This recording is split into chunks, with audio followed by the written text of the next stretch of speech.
Hey Psych2Goers, welcome back to our channel. Your love and support helps us continue on our goal to spread awareness about mental health and psychology. We can all strive to make psychology and mental health more accessible to everyone. So thank you so much for your support.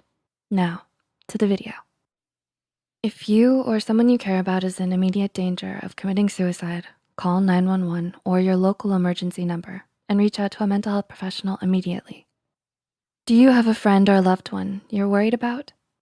Do you have a gut feeling someone you know is thinking about suicide? Maybe you don't know how to approach them. What would you say? Should you even mention suicide, or could that make it worse? Suicidal thoughts are something many individuals go through, yet many feel sure of whether or not they should bring it up. According to research, it's better to talk with someone contemplating suicide on the topic. It's better to do something than simply ignore it or change the subject. One US study randomly assigned a large group of high school students to either fill out a questionnaire about suicidal thoughts or not. Researchers found that there was no increase in suicidal thoughts or depressive feelings in the following days after answering the questions. Students who were at high risk of suicide experienced a small decrease in depression and suicidal thoughts. Many experts say that simply talking about suicide can relieve some of the worries the victim is experiencing. It gives the individual a chance to be heard and see that someone cares about them. In fact, a study of Singaporean adults found those who were asked about suicide had no ill effects. Several subjects commented that participation in the study gave them a chance to share their suicidal feelings for the first time. The main takeaway here?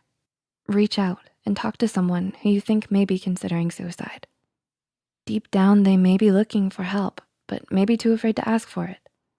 You can offer that help just by supporting them.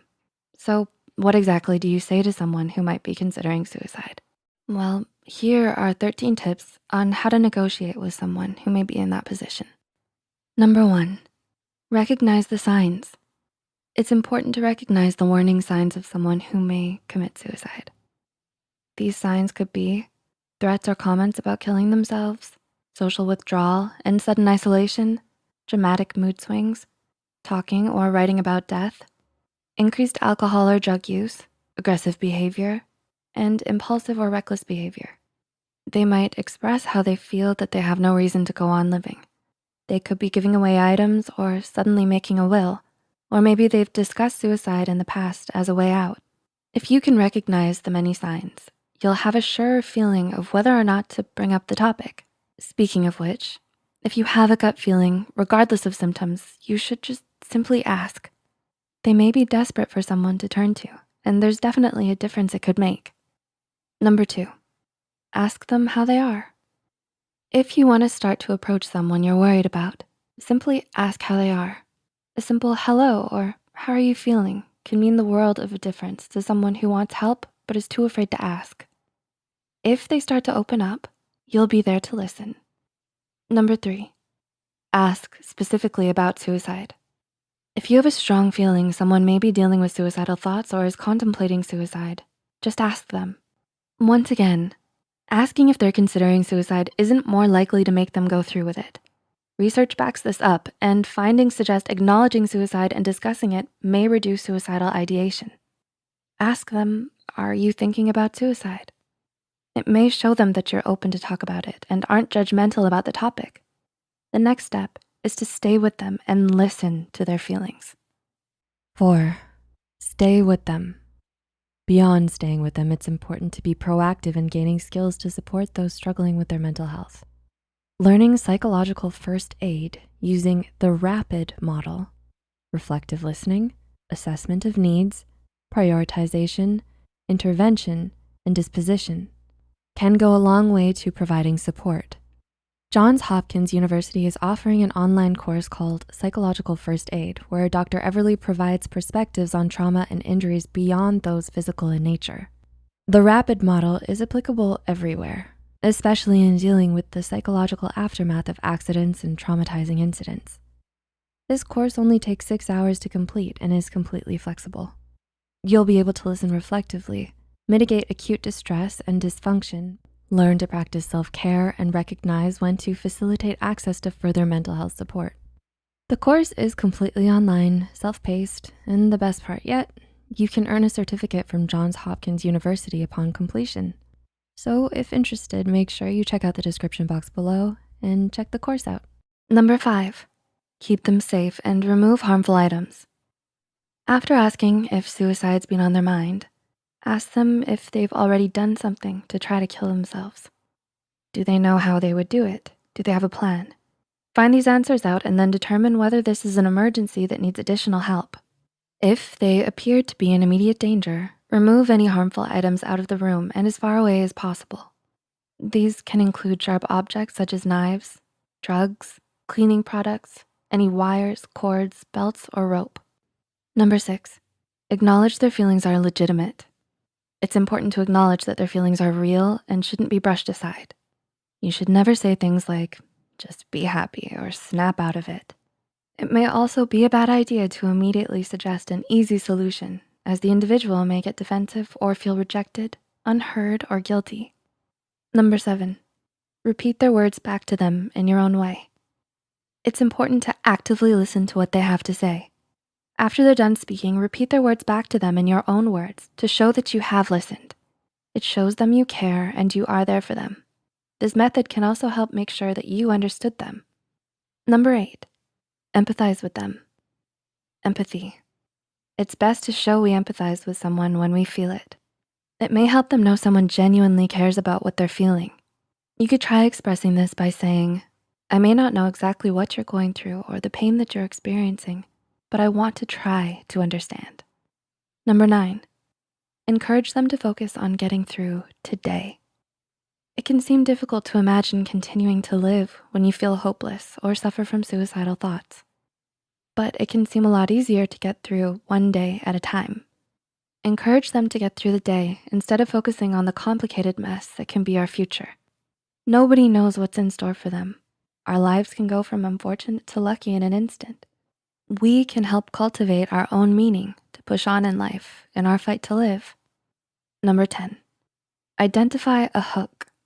One thing that can help an individual continue to live is to identify a hook in their life that means something to them.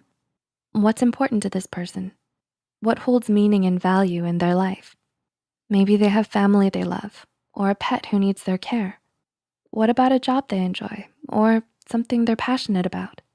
Ask them and continue to refer back to these hooks as a way to get them to focus on what's important in their life. It may not be a good idea, however, to try and make them feel guilty due to any pain it may cause their family or loved ones.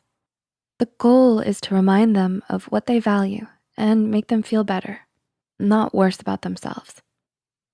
Coming back to the hook may be something that helps. They may be reminded of why they don't want to leave them behind. Number 11, offer support and hope.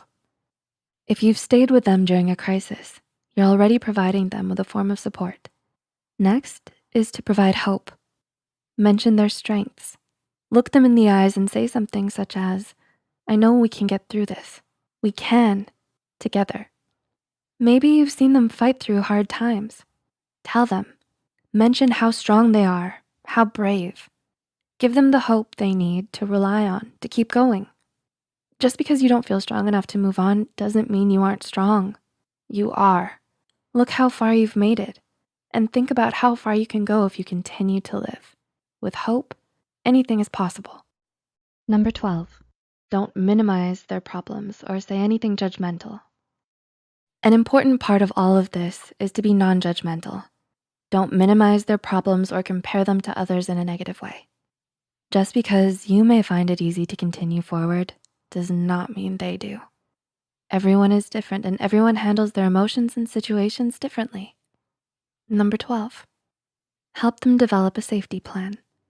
Whether someone's suffering from suicidal thoughts or in the midst of an immediate crisis, a safety plan is always a good idea once things de-escalate. If someone is being supported by a care coordinator, they may already have a crisis plan. If not, you could always develop one together.